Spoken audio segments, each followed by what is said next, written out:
बिस्मिल्लाहिर्रहमानिर्रहीम। अस्सलाम वालेकुम क्लास 10th। आज की इस वीडियो में हमने एक्सरसाइज 3.6 के क्वेश्चन नंबर 2 को सॉल्व करना है। तो क्वेश्चन नंबर 2 के अंदर हमने क्रैमर रूल के मुताबिक लीनियर इक्वेशंस को सॉल्व करना है। अब क्रैमर रूल क्या है, इससे पहले वाली वीडियो के अंदर हम मैट्रिक्स इन्वर्जन मेथड को बड़ी डिटेल के साथ सॉल्व करके आ चुके हैं। तो अब हमने क्रैमर रूल के मुताबिक लीनियर इक्वेशंस को कैसे सॉल्व करते हैं उसके बारे में सीखना है। तो सबसे पहले हम ये अंडरस्टैंड कर लेते हैं कि क्रैमर रूल क्या। अब बेसिकली जो क्रैमर रूल है वो एक मैथमेटिशियन था, गैब्रियल क्रैमर। ये उसने इंट्रोड्यूस करवाया था 1750 के अंदर। क्रैमर रूल जो है ये पब्लिश हो गया था। ये रूल क्योंकि उसने बनाया था तो उसी के नाम से इसका नाम क्रैमर रूल रख दिया गया। अब ये बनाया क्यों गया, ये एक जनरल फार्मूला था। बेसिकली ये एक जनरल फार्मूला बनाया गया for the solution for any unknown in linear equations. Linear equations के अंदर अगर कोई भी अननोन हो, जैसे वेरिएबल्स एक्स वाई जी हैं, तो इस तरह के जो वेरिएबल्स हैं उनकी वैल्यूज़ मालूम करने के लिए क्रैमर रूल जो है ये इंट्रोड्यूस करवाया गया था। अब इस सिस्टम के ऊपर जो है वो डिटर्मिनेंट्स अप्लाई किए जाते हैं। अब यहाँ पे बेसिकली जो है ना, हमने तीन डिटर्मिनेंट्स को मालूम करना है। यहाँ पे एक एग्जांपल दी हुई है। सबसे पहले हमने ए का डिटर्मिनेंट मालूम करना है, जो भी हमारे पास ए मैट्रिक्स बनेगा। उसके बाद हमने ए एक्स निकालना है और ए वाई निकालना है। तीन डिटर्मिनेंट्स की मदद से हम क्रैमर रूल जो है इसको कंप्लीट करेंगे। अब यहाँ पे एक्स और वाई की वैल्यू मालूम करने के लिए हमारे पास यहाँ पे फार्मूला होगा x is equal to a x का डिटर्मिनेंट ओवर ए का डिटर्मिनेंट। इस तरह से y की वैल्यू मालूम करने के लिए फार्मूला होगा ए वाई का डिटर्मिनेंट ओवर ए का डिटर्मिनेंट। अब ये ए वाई क्या है, ये ए एक्स क्या है, इसके बारे में हम क्वेश्चन के अंदर सीखेंगे। तो चलिए सोल्यूशन की तरफ बढ़ते हैं और देखते हैं कि किस तरह हम क्रैमर रूल के मुताबिक लीनियर इक्वेशंस को सॉल्व करें। यहाँ पे सबसे पहले इसका पार्ट नंबर 1 है। पार्ट नंबर 1 के अंदर दो लीनियर इक्वेशंस दी हुई हैं। तो सबसे पहले हमने वही काम करना है जो हमने क्वेश्चन नंबर 1 के अंदर किया था। सबसे पहले ये जो इक्वेशंस लिखी हुई हैं इनको मैट्रिक्स की फॉर्म में लिखना है। मैट्रिक्स की फॉर्म में कैसे लिखते थे, सबसे पहले हमने कोएफिशिएंट्स जो हैं उनको मैट्रिक्स की फॉर्म में लिखना है। इस x का कोएफिशिएंट यहाँ पे नहीं लिखा तो 1 है, तो यहाँ पे इसका कोएफिशिएंट लिख लेना है। y का कोएफिशिएंट 4 है, 4 लिख लेना है। x का कोएफिशिएंट 2 है, 2 लिख लेना है। y का कोएफिशिएंट यहाँ पे कुछ भी नहीं है तो 1 होगा। साइन यहाँ पे माइनस है तो माइनस का 1 कोएफिशिएंट इसका होगा। उसके बाद हम लिखते हैं वेरिएबल्स जो अननोन होते हैं हमारे पास। तो यहाँ पे अननोन सिर्फ दो हैं, एक्स और वाई। तो एक्स और वाई लिख लेंगे, फिर इक्वल लगा के कांस्टेंट वैल्यूज लिखते हैं। अब कांस्टेंट वैल्यू यहाँ पे 4 है और यहाँ पे 5 है, तो यहाँ पे 4 और 5 को लिख लेते हैं। अब यहाँ पे सबसे पहले हमने ए लिखना है। अब ए कैसे लिखना है, ये हमारे पास ए मैट्रिक्स है, इसको हमने ए का नाम देना है। ये हमारे पास ए मैट्रिक्स होगा। उसके बाद हम लिखना है ए एक्स, फिर हमने ए वाई निकालना है। अब ए वाई कैसे निकलेंगे वो भी आपने ज़रा गौर करना है। अब ए एक्स कैसे निकलेगा, अब ए एक्स निकालने के लिए आपने याद रखना है ये जो कांस्टेंट वैल्यूज़ हैं इनको आपने पहले लिख लेना यहाँ पे। फिर आपने क्या करना है, यहाँ से आपने y के कोएफिशिएंट्स को लिखना है। अब y का यहाँ पे कोएफिशिएंट 4 था और यहाँ पे -1 है, तो यहाँ पे आ जाएगा 4 और यहाँ पे आ जाएगा -1। यहाँ पे x को आपने इग्नोर कर देना है जहाँ पे ax निकालना है। फिर हमने ay लिखना है। अब ay कैसे लिखेंगे, अब यहाँ पे आपने x के कोएफिशिएंट्स को लिखना है। पहला x का कोएफिशिएंट यहाँ पे 1 था और यहाँ पे 2 था, तो इनको हमने यहाँ पे लिखना है 1 2, और फिर हमने इसको लिखना है कांस्टेंट को। फिर ये हमारे पास कांस्टेंट लिखेंगे हम 4 और 5। तो इस तरह से ए एक्स भी निकलेगा और ए वाई भी निकलेगा। ए एक्स कैसे निकालना है ज़रा गौर करें। यहाँ पे हमने क्या करना है, ये जो कांस्टेंट वैल्यूज़ हैं इनको हमने इन दोनों वैल्यूज़ की जगह पे रिप्लेस कर देना है। इस 1 की जगह पे 4 आ जाएगा, इस 2 की जगह पे 5 आ जाएगा, और ये जो y वाले कोएफिशिएंट से इनको हमने ऐसे ही लिख लेना है। बच्चों आपने ज़रा ध्यान से समझना है क्योंकि इसके मुताबिक ही हमने पूरा क्वेश्चन सॉल्व करना है। फिर हमने y निकाला है। अब y कैसे निकालेंगे, y के लिए हमने इसको जो है इस y के कोएफिशिएंट्स के साथ रिप्लेस करना है। y के लिए कांस्टेंट जो वैल्यूज जो हैं ये y के कोएफिशिएंट्स जो हैं इनके साथ रिप्लेस हो जाएंगे। यानी इस 4 की जगह पे ये वाला 4 आ जाएगा, इस -1 की जगह पे ये 5 आ जाएगा। और ये जो x है इसको हमने चेंज नहीं करना, ये 1 इधर ही आ जाएगा और ये भी 2 इधर आ जाएगा। तो इस तरह से हमने ax भी निकाल लेना है और ay भी निकाल। अब तीनों के हमने डिटर्मिनेंट्स मालूम करने हैं। अब यहाँ पे सबसे पहले हमने a का डिटर्मिनेंट मालूम करना है। अब a का डिटर्मिनेंट कैसे मालूम करेंगे, ये हम बड़ी डिटेल के साथ पहले सॉल्व करके आ चुके हैं। अब यहाँ पे हमने डायगोनल एंट्रीज को आपस में मल्टीप्लाई करना है। 1 को मल्टीप्लाई करेंगे -1 के साथ, फिर लगाना है माइनस, फिर हमने नॉन डायगोनल जो एलिमेंट्स हैं इनको आपस में मल्टीप्लाई करना है। 2 को मल्टीप्लाई करेंगे 4 के साथ, तो यहाँ पे आ जाएगा 1 को -1 से करेंगे तो -1 आ जाएगा, -2 को 4 से करेंगे तो यहाँ पे 8 आ जाएगा। दोनों माइनस में हैं तो प्लस हो जाएंगे और साइन जो है ये माइनस का आ जाएगा। अब a का डिटर्मिनेंट जो है ये 0 के इक्वल नहीं है, तो इसका मतलब है ये एक नॉन सिंगुलर मैट्रिक्स है, इसको आगे सॉल्व किया जा सकता है।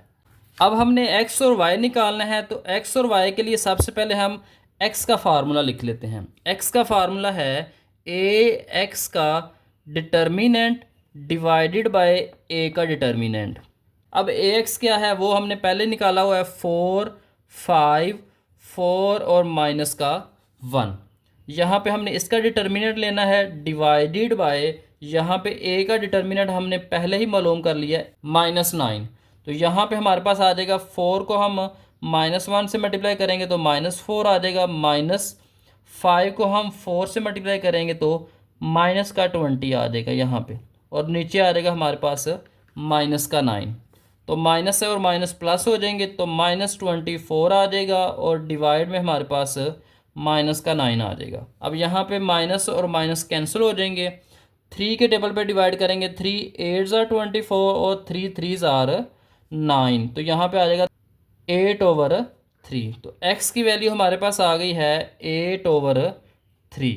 तो इस तरह से हमने x की वैल्यू को मालूम कर लेना है, और अब y की वैल्यू को मालूम करना है। तो y की वैल्यू मालूम करेंगे तो हमारे पास आ जाएगा फार्मूला ay का डिटर्मिनेंट ओवर a का डिटर्मिनेंट।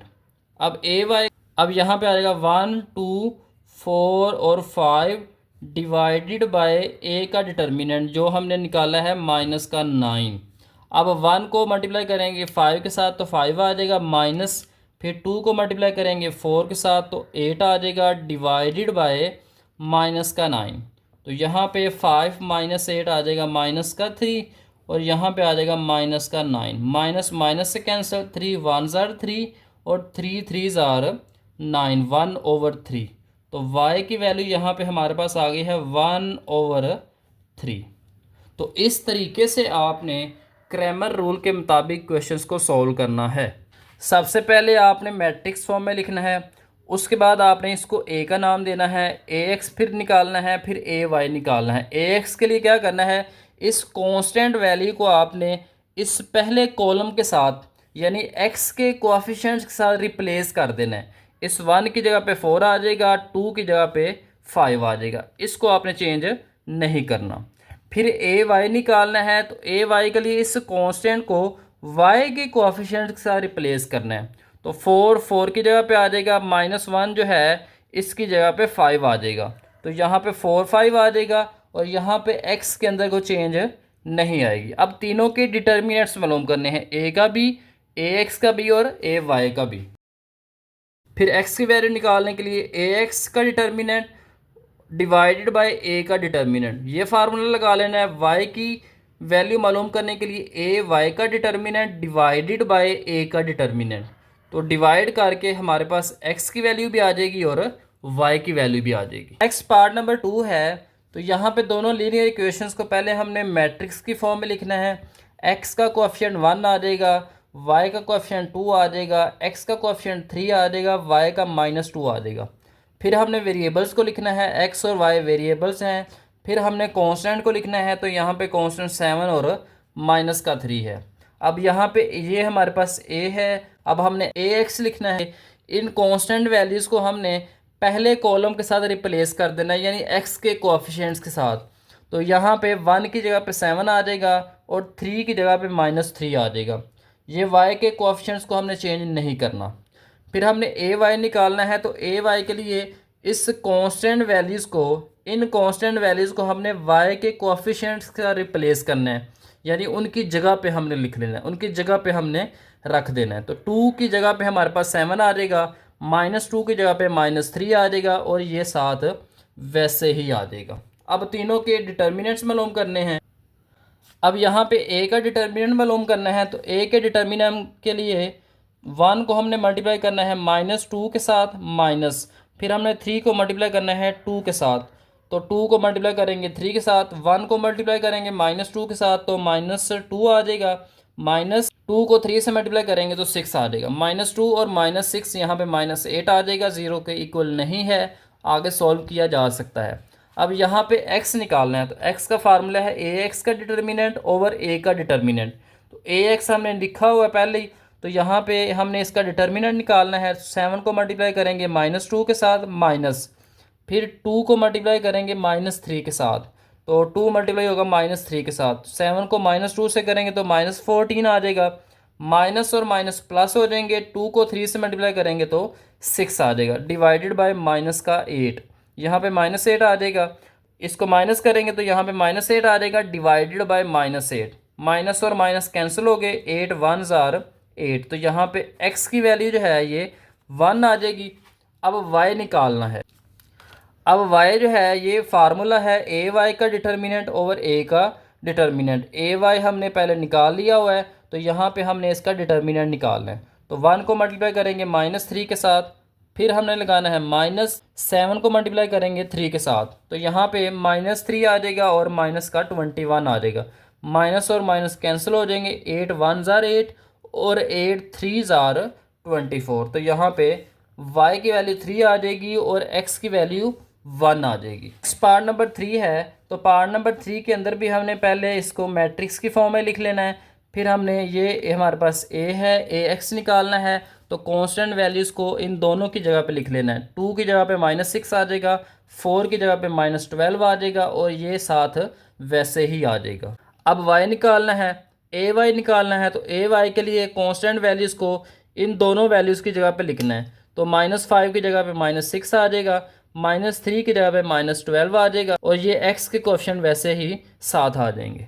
अब a का डिटर्मिनेंट मालूम करेंगे, तो डायगोनल एंट्रीज़ को मल्टीप्लाई करेंगे माइनस, फिर नॉन डायगोनल को मल्टीप्लाई करेंगे, मल्टीप्लाई करके प्लस माइनस करेंगे तो 14 आ जाएगा। 14 इज़ नॉट इक्वल टू 0, आगे इसको सॉल्व किया जा सकता है। x निकालना है, ax हमने निकाला हुआ पहले, इसका डिटर्मिनेंट लेंगे, -6 को -3 के साथ मल्टीप्लाई करेंगे तो 18 आ जाएगा, प्लस का माइनस, फिर -12 और -5 मल्टीप्लाई करेंगे और साथ में यहाँ पे भी माइनस है, 3 माइनस हो गए, minus minus plus, plus minus minus, तो -60 आ जाएगा, तो यहाँ पे माइनस करेंगे तो -42 आ जाएगा।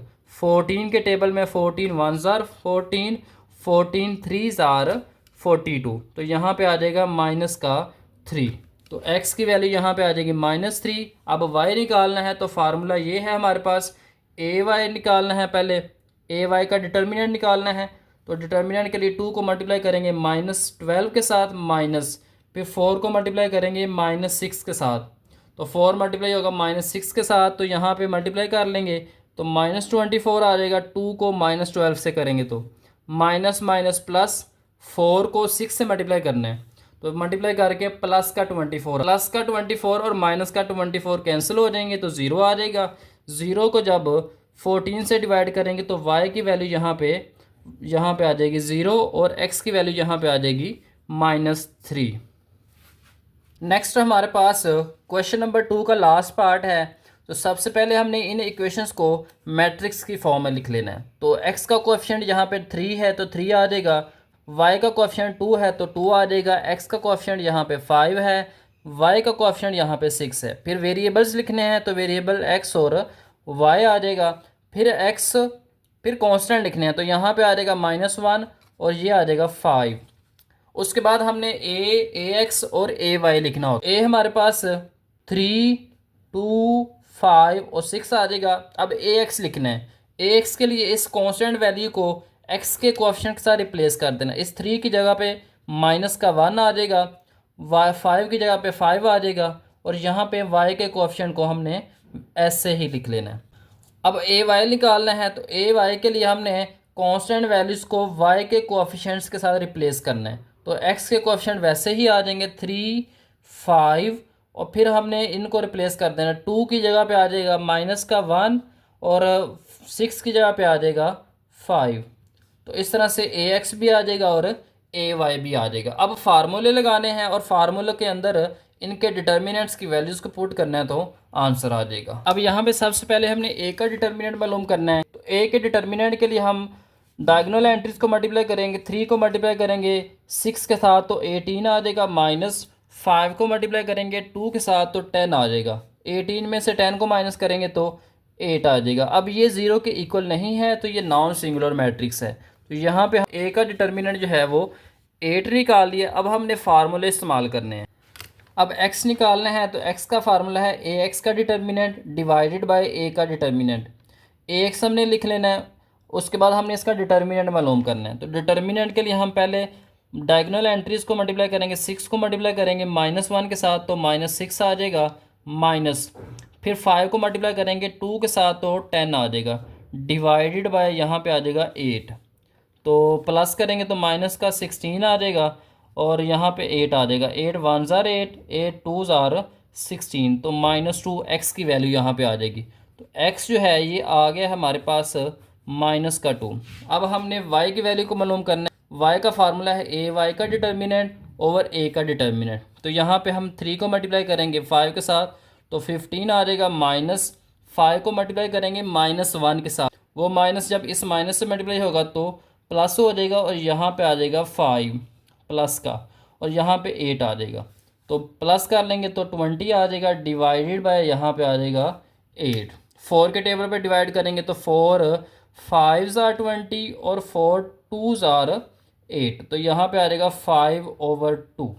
तो ये तरीका है यहाँ पे x और y की वैल्यूज़ मालूम करने का। तो उम्मीद है आज की वीडियो में आपको क्रैमर रूल समझ आ गया होगा। इससे पहले वाली वीडियो के अंदर हमने मैट्रिक्स इन्वर्जन मेथड को बड़ी डिटेल के साथ सॉल्व किया था। उम्मीद है आज की ये वीडियो आपको अच्छी लगी है। अगर वीडियो अच्छी लगी है तो आपने चैनल को लाइक भी करना है, सब्सक्राइब भी करना है और आगे दोस्तों को भी शेयर करना है। आने वाली वीडियो के अंदर हम क्वेश्चन नंबर 3, क्वेश्चन नंबर 4 और क्वेश्चन नंबर 5 को सॉल्व करेंगे। तो तब तक के लिए स्टूडेंट्स, अल्लाह हाफिज़।